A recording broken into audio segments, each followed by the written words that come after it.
ನಮಸ್ತೆ ಸ್ನೇಹಿತರೆ, ಇವತ್ತು ನಾವು ದ್ವಿತೀಯ BA ಇತಿಹಾಸದಲ್ಲಿ ಬ್ಲಾಕ್ 3ರಲ್ಲಿ ಬಂದಿರುವಂತಹ ಮುಖ್ಯವಾದಂತಹ ಪ್ರಶ್ನೆಗಳ ಬಗ್ಗೆ ತಿಳ್ಕೊಳ್ಳುವ.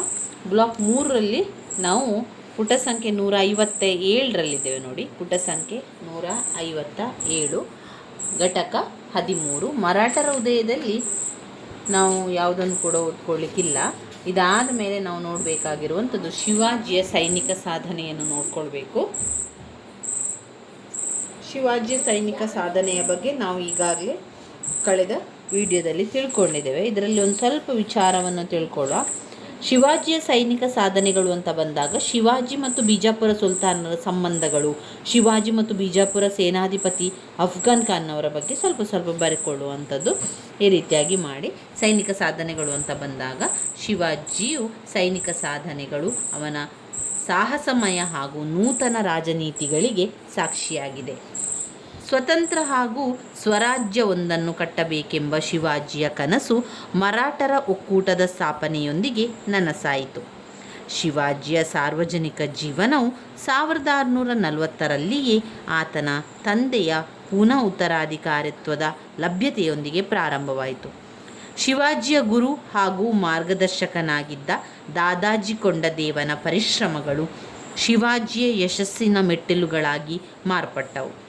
ಅವನ ನಾಯಕತ್ವದಲ್ಲಿ ಮರಾಠರ ಸ್ವರಾಜ್ಯ ಸ್ಥಾಪನೆಯಲ್ಲದೆ ಮಹಾರಾಷ್ಟ್ರದ ಕೃಷಿ, ವಾಣಿಜ್ಯ, ವ್ಯಾಪಾರ, ಸ್ವಧರ್ಮ ರಕ್ಷಣೆ ಮೊದಲಾದ ಪ್ರಕ್ರಿಯೆಗಳು ಪ್ರಗತಿ ಸಾಧಿಸಿದವು. ಶಿವಾಜಿಯ ಮುಂದಿನ ನಡೆಯು ಮರಾಠರ ಐಕ್ಯತೆಯೊಂದಿಗೆ ರಾಜಕೀಯ ಸಾಧನೆಯತ್ತ ಹೊರಳಲಾರಂಭಿಸಿತು. ಅವನ ಸಾಹಸಮಯ ಬದುಕು ಮರಾಠ ಯುವಜನತೆಯ ಮೇಲೆ ಅನನ್ಯ ಪ್ರಭಾವವನ್ನು ಬೀರಿತಲ್ಲದೆ ಅವನೊಂದಿಗೆ ತಾವು ಸಹ ಕೈಜೋಡಿಸಬೇಕೆಂಬ ಮಹತ್ವಾಕಾಂಕ್ಷೆ ಹೆಮ್ಮರವಾಯಿತು. ಗೋಮಾಜಿ ನಾಯಕ, ಎಸಾ ಜಿಕಾಂಗ್, ತನಾಜಿ ಮಲುಸ್ರೆ ಹೀಗೆ ಮೊದಲಾದವರು ಶಿವಾಜಿಯೊಂದಿಗೆ ತಮ್ಮ ತನು ಮನ ಧನಗಳನ್ನು ಧಾರೆ ಎರೆಯಲು ನಿರ್ಧರಿಸಿದರು. ಇದು ಬಿಜಾಪುರ ಸುಲ್ತಾನರೊಂದಿಗೆ ರಾಜಕೀಯ ಘರ್ಷಣೆಗೆ ದಾರಿ ಮಾಡಿಕೊಟ್ಟಿತಲ್ಲದೆ ಸ್ಥಳೀಯ ದೇಶಮುಖರೊಂದಿಗೆ ಬೆರೆಯಲು ಅವಕಾಶ ಮಾಡಿಕೊಟ್ಟಿತು.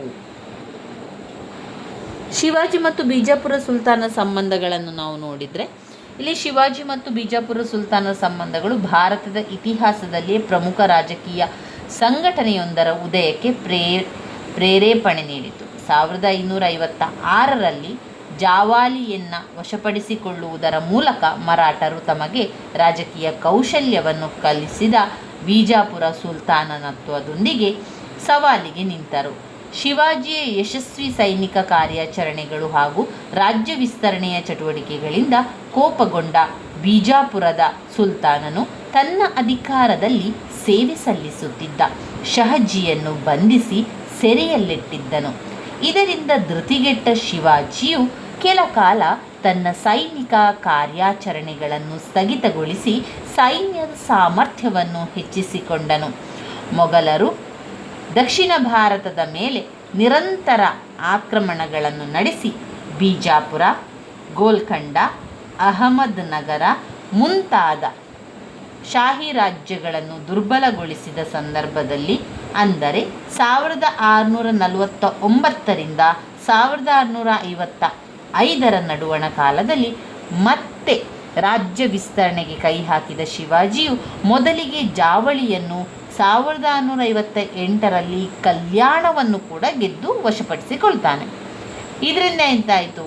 ಇದರಿಂದ ಕೋಪಗೊಂಡಂತಹ ಬಿಜಾಪುರ ಸುಲ್ತಾನ ಏನು ಮಾಡ್ತಾನೆ, ತನ್ನ ಸೇನಾಧಿಪತಿಯಾದಂತಹ ಅಫ್ಘಾನ್ ಖಾನ್ನನ್ನು ಶಿವಾಜಿಯ ವಿರುದ್ಧ ಕಳಿಸಿಕೊಡ್ತಾನೆ.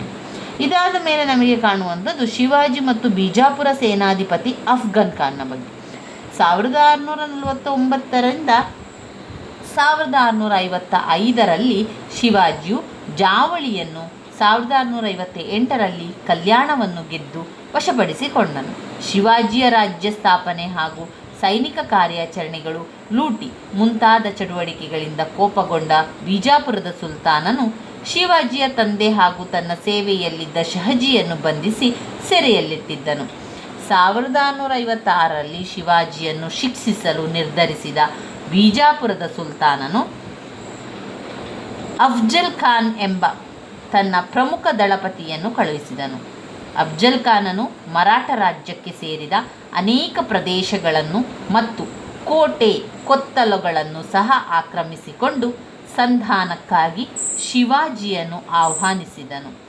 ಈ ಸಂದರ್ಭದಲ್ಲಿ ಇಬ್ಬರೂ ನಾಯಕರು ಸಂಧಿಸಿದಾಗ ಶಿವಾಜಿಯು ಅಫ್ಜಲ್ ಖಾನ್ನನ್ನು ವ್ಯಾಘ್ರನಖ ಎಂಬ ಉಕ್ಕಿನ ಆಯುಧದಿಂದ ಇರಿದು ಕೊಂದು ಹಾಕಿದನು.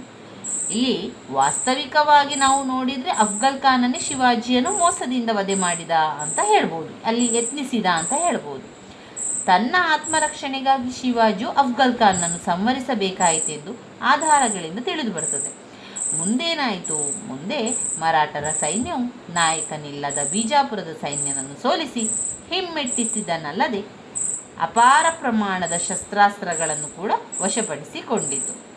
ಬಿಜಾಪುರ ಸುಲ್ತಾನನ ಸೈನ್ಯವನ್ನು ಹಿಮ್ಮೆಟ್ಟಿಸುವುದರ ಮೂಲಕ ಹೊಸ ಭರವಸೆ ಹೊಂದಿದ ಮರಾಠರು ದಕ್ಷಿಣ ಕೊಂಕಣ, ಕೊಲ್ಲಾಪುರ ಮೊದಲಾದ ಕಡೆಗಳಲ್ಲಿ ದಾಳಿಗಳನ್ನು ಮುಂದುವರಿಸಿದರು. ಶಿವಾಜಿಯನ್ನು ಸೋಲಿಸಲು ಬಿಜಾಪುರದ ಸುಲ್ತಾನರು ಮಾಡಿದ ಇತರ ಪ್ರಯತ್ನಗಳು ವಿಫಲವಾದವು.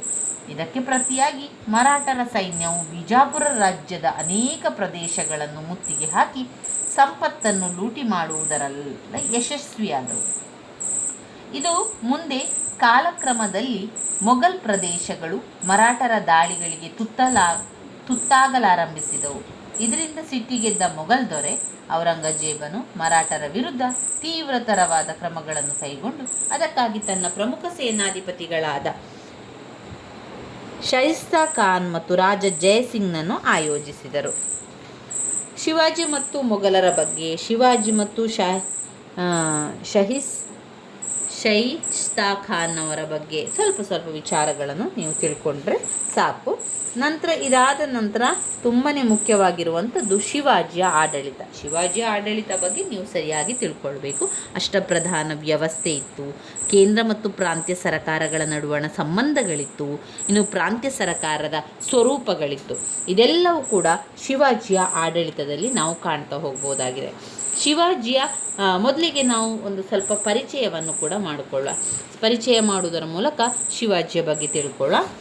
ಶಿವಾಜಿಯು ಸ್ವರಾಜ್ಯ ನಿರ್ಮಾಪಕ ಮಾತ್ರವಲ್ಲದೆ ಉತ್ತಮ ಆಡಳಿತಗಾರನು ಕೂಡ ಆಗಿದ್ದನು.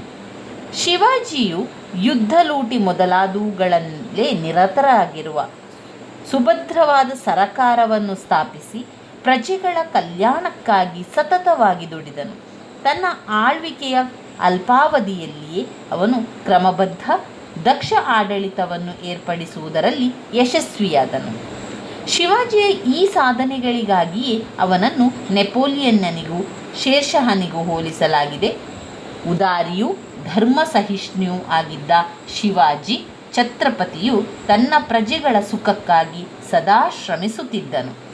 ನಿರಂಕುಶ ಪ್ರಭುವಾಗಿದ್ದರೂ ಜನಹಿತವನ್ನೇ ತನ್ನ ಗುರಿಯನ್ನಾಗಿರಿಸಿಕೊಂಡಿದ್ದನು.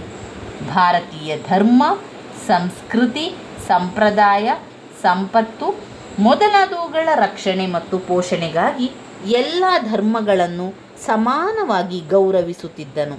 ಆದುದರಿಂದ ಮಧ್ಯಕಾಲೀನ ಯುಗದಲ್ಲಿ ಭಾರತದಲ್ಲಿ ಆಳಿದ ಪ್ರಸಿದ್ಧ ದೊರೆಗಳ ಸಾಲಿನಲ್ಲಿ ಶಿವಾಜಿಗೆ ಪ್ರಮುಖವಾದ ಸ್ಥಾನವಿದೆ. ಇನ್ನು ಪ್ರಸಿದ್ಧ ಇತಿಹಾಸಕಾರರ ಜಾದುನಾಥ್ ಸರ್ಕಾರ್ ಹೇಳಿರುವಂತೆ ಶಿವಾಜಿ ಭಾರತೀಯ ಸಂಸ್ಕೃತಿಯು ಅಭಿವ್ಯಕ್ತಿಪಡಿಸಿದ ಕಟ್ಟ ಕಡೆಯ ಪ್ರತಿಭಾನ್ವಿತ ರಾಜ್ಯ ನಿರ್ಮಾಣ ಕರ್ತೃವು, ಉತ್ತಮ ಆಡಳಿತಗಾರನು ಕೂಡ ಆಗಿದ್ದನು.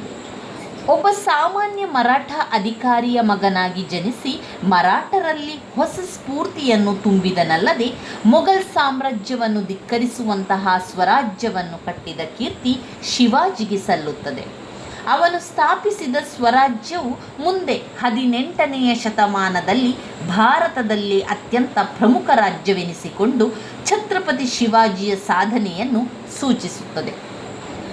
ಶಿವಾಜಿಯ ಆಡಳಿತವನ್ನು ನಾವು ನೋಡಿದರೆ ಶಿವಾಜಿಯು ರಾಜ್ಯ ನಿರ್ಮಾಪಕ ಮಾತ್ರವಲ್ಲದೆ ಉತ್ತಮ ಸಂಘಟನಾಕಾರ ಹಾಗೂ ದಕ್ಷ ಆಡಳಿತಗಾರನಾಗಿದ್ದನು.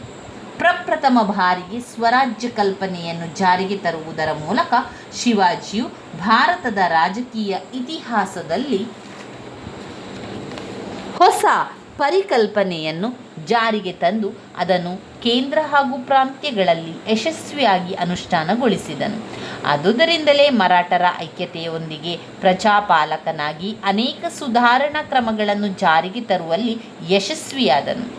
ಶಿವಾಜಿಗೆ ಸದಾ ಯುದ್ಧರಂಗದಲ್ಲಿ ಕಾಲ ಕಳೆಯುವ ಪರಿಸ್ಥಿತಿ ಉಂಟಾಗಿದ್ದರೂ ಕೃಷಿ, ಕಂದಾಯ, ವಾಣಿಜ್ಯ, ವ್ಯಾಪಾರ ಮೊದಲಾದವುಗಳನ್ನು ಅಭಿವೃದ್ಧಿಪಡಿಸಿದ ಶಿವಾಜಿಯು ಧಾರ್ಮಿಕ ಹಾಗೂ ಸಾಹಿತ್ಯ ಚಟುವಟಿಕೆಗಳಿಗೆ ತುಂಬ ಪ್ರೋತ್ಸಾಹವನ್ನು ನೀಡಿದನು. ದೇವಾಲಯಗಳಿಗೂ ಮಸೀದಿಗಳಿಗೂ ರಾಜ್ಯ ಸರ್ಕಾರದಿಂದ ದಾನದತ್ತಿಗಳನ್ನು ನೀಡಿದನು. ಪರಮಾನಂದ ಜಯರಾಮ, ಭೂಷಣ ಎಂಬ ಕವಿಗಳಿಗೆ, ಮಹಾರಾಷ್ಟ್ರದ ಪ್ರಸಿದ್ಧ ಸಂತರಾದ ರಾಮದಾಸ, ದಾದಾಜಿ ಕೊಂಡದೇವ ಮುಂತಾದವರಿಗೆ ಶಿವಾಜಿಯು ಪ್ರೋತ್ಸಾಹವನ್ನು ಕೂಡ ನೀಡಿದರು. ರಾಜ್ಯಾಡಳಿತಕ್ಕೆ ಅನುಕೂಲವಾಗುವಂತೆ ಅನೇಕ ಹೊಸ ಇಲಾಖೆಗಳನ್ನು ಪ್ರಾರಂಭಿಸಿದನಲ್ಲದೆ ಹಳೆಯ ಇಲಾಖೆಗಳನ್ನು ಸುಧಾರಣೆ ಮಾಡಲು ಶಿವಾಜಿಯು ವ್ಯವಸ್ಥೆ ಮಾಡಿದ್ದನು. ಆದುದರಿಂದ ಶಿವಾಜಿಯ ರಾಜ್ಯಾಡಳಿತಕ್ಕೆ ಸಂಬಂಧಿಸಿದಂತೆ ಕೇಂದ್ರ ಸರಕಾರ, ಪ್ರಾಂತ್ಯ ಸರಕಾರ, ಸ್ಥಳೀಯ ಸರಕಾರ ಮುಂತಾದವುಗಳನ್ನು ಕುರಿತು ಮುಂದೆ ಚರ್ಚಿಸಲಾಗಿದೆ. ಮೊದಲನೇದಾಗಿ ಕೇಂದ್ರ ಸರಕಾರ.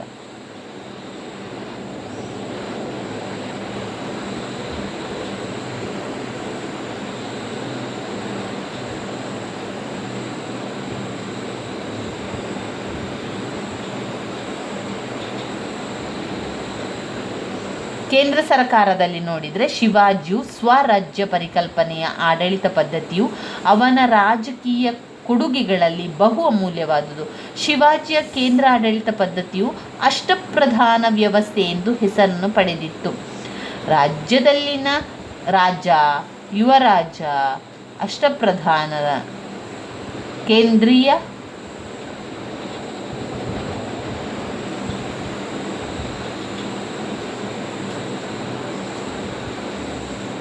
ಶಿವಾಜಿಯ ಸ್ವರಾಜ್ಯ ಪರಿಕಲ್ಪನೆ ಆಡಳಿತ ಪದ್ಧತಿಯು ಅವನ ರಾಜಕೀಯ ಕೊಡುಗೆಗಳಲ್ಲಿ ತುಂಬನೇ ಅಮೂಲ್ಯವಾಗಿರ್ತದೆ.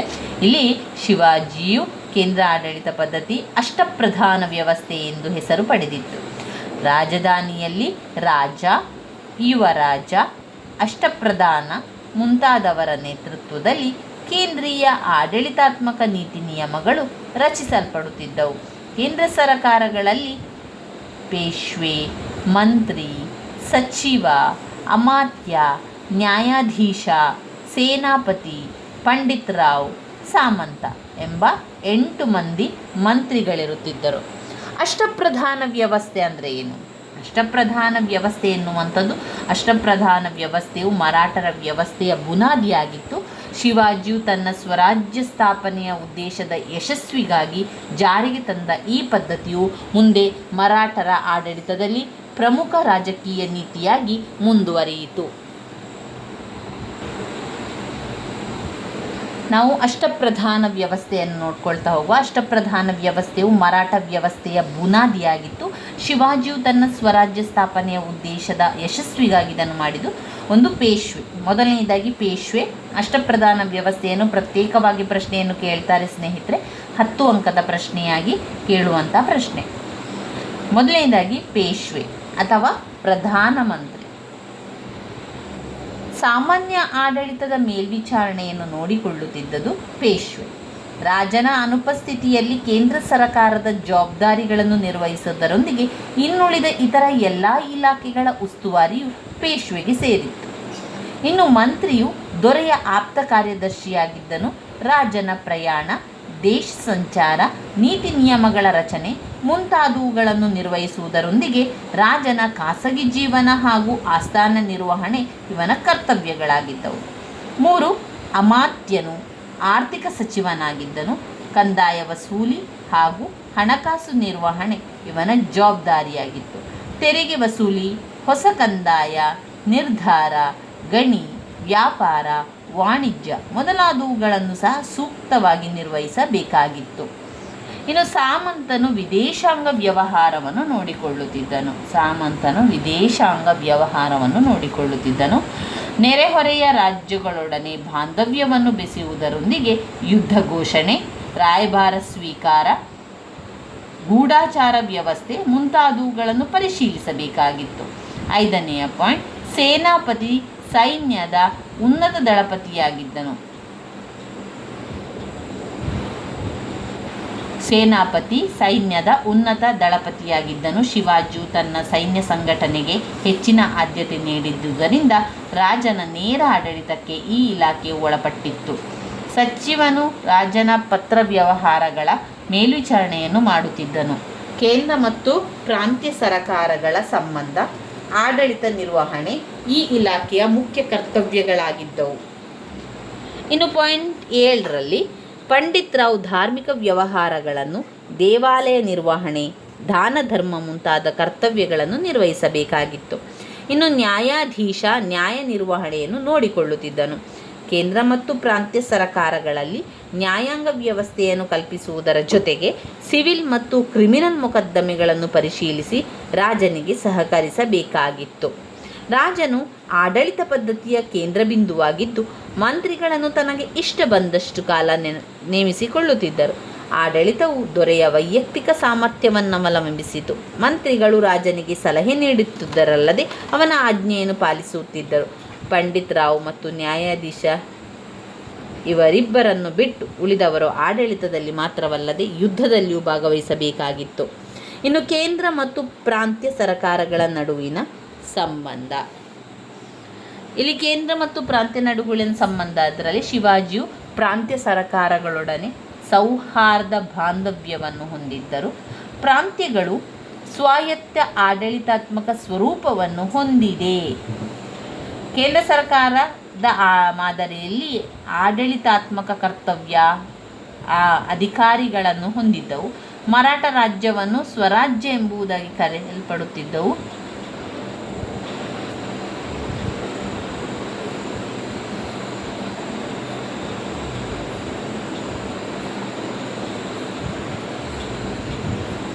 ಮರಾಠ ರಾಜ್ಯವನ್ನು ಸ್ವರಾಜ್ಯ ಎಂಬುದಾಗಿ ಕರೆಯಲ್ಪಡುತ್ತಿದ್ದು ಭಾರತೀಯ ರಾಜಕೀಯ ವ್ಯವಸ್ಥೆಯ ನೂತನ ಪದ್ಧತಿಯಾಗಿದ್ದು, ಕೇಂದ್ರ ಸರ್ಕಾರದ ಮಾನದಂಡದಂತೆ ಪ್ರಾಂತ್ಯ ಸರ್ಕಾರ ಶಿವಾಜಿಯು ನಿರ್ದೇಶಿಸಿದ್ದರು. ವಿಶೇಷ ಹಾಗೂ ವೈಯಕ್ತಿಕ ಮೇಲ್ವಿಚಾರಣೆಯನ್ನು ನಡೆಸುವುದರೊಂದಿಗೆ ನಿರಂತರವಾಗಿ ಪ್ರಾಂತ್ಯ ಸರ್ಕಾರದೊಂದಿಗೆ ಸಂಪರ್ಕ ಸಾಧಿಸಿ ಶಿವಾಜಿಯು ಕಾನೂನು ಸುವ್ಯವಸ್ಥೆ, ಶಾಂತಿ, ಶಿಸ್ತು ಮೊದಲಾದ ಕಾಪಾಡುವುದರಲ್ಲಿ ದಕ್ಷತೆಯನ್ನು ಕಾಯ್ದುಕೊಂಡಿದ್ದರು.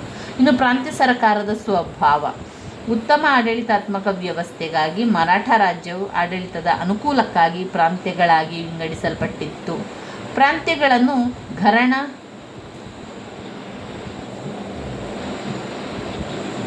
ಪ್ರಾಂತ್ಯ ಸರ್ಕಾರದ ಸ್ವರೂಪಗಳನ್ನು ನಾವು ನೋಡಿದರೆ ಅದರಲ್ಲಿ ಅನುಕೂಲಕ್ಕಾಗಿ ಪ್ರಾಂತ್ಯಗಳಾಗಿ ಅದನ್ನು ವಿಂಗಡಣೆ ಮಾಡಿದ್ದಾರೆ. ಪ್ರಾಂತ್ಯಗಳನ್ನು ಪರಗಣ, ಆಮೇಲೆ ಸರಫ್ಗಳಾಗಿ ವಿಭಜನೆ ಮಾಡಿದ್ದಾರೆ. ಪ್ರತಿಯೊಂದು ಪ್ರಾಂತ್ಯಕ್ಕೂ ಒಬ್ಬ ಪ್ರಾಂತ್ಯ ಅಧಿಕಾರಿಯನ್ನು ನೇಮಿಸುವಂಥದ್ದು, ಅವನ ಮುಖಾಂತರ ಮಾಡುವಂಥದ್ದು. ಮೊಕದ್ದಮೆಗಳ ತೀರ್ಮಾನ ಮುಂತಾದ ಕಾರ್ಯಗಳನ್ನು ಸಹ ನಿರ್ವಹಿಸುತ್ತಿದ್ದರು. ಶಿವಾಜಿಯು ತನ್ನ ಸ್ವರಾಜ್ಯವನ್ನು 4 ಭಾಗಗಳಾಗಿ ವಿಂಗಡಿಸಿದ್ದರು. ಅದರಲ್ಲಿ ಉತ್ತರ ಪ್ರಾಂತ್ಯ, ದಕ್ಷಿಣ ಪ್ರಾಂತ್ಯ, ಆಗ್ನೇಯ ಪ್ರಾಂತ್ಯ, ಹೊಸದಾಗಿ ಗೆದ್ದ ಪ್ರದೇಶಗಳ ಪ್ರಾಂತ್ಯ, ತುಂಗಭದ್ರಾ ಪ್ರದೇಶದ ಪೂರ್ವಭಾಗ, ವೆಲ್ಲೂರು, ಆರ್ಕಾಟ್, ಮೈಸೂರು ಮುಂತಾದ ಪ್ರದೇಶಗಳನ್ನು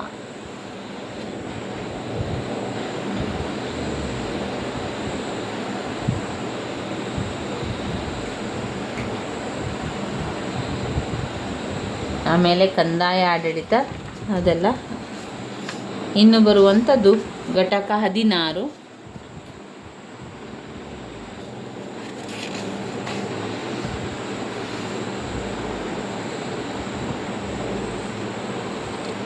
ಇಷ್ಟು ವಿಚಾರಗಳು ಬಂತು. ಇನ್ನು ಘಟಕ 16ರಲ್ಲಿ ವೆರಿ ಇಂಪಾರ್ಟೆಂಟ್ ಆಗಿರುವಂಥ ಇನ್ನೊಂದು ಪ್ರಶ್ನೆ, ಬಾಲಾಜಿ ವಿಶ್ವನಾಥ.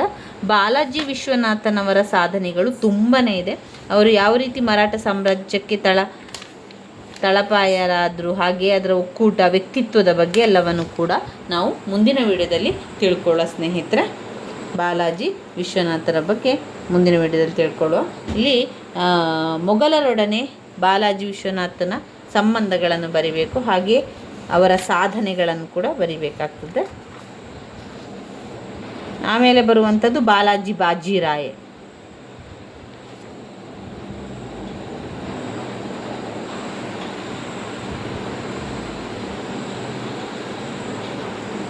ಇದನ್ನು ನಾವು ಮುಂದಿನ ವಿಡಿಯೋದಲ್ಲಿ ತಿಳ್ಕೊಳ್ಳೋ ಸ್ನೇಹಿತರೆ. ನನ್ನ ವೀಡಿಯೋಸಲ್ಲಿ ನಿಮಗೆ ಇಷ್ಟ ಆಗಿದ್ದರೆ ಲೈಕ್ ಕೊಡಿ, ಶೇರ್ ಮಾಡಿ, ಸಬ್ಸ್ಕ್ರೈಬ್ ಮಾಡಲಿಕ್ಕೆ ಮರಿಬೇಡಿ. ಧನ್ಯವಾದಗಳು.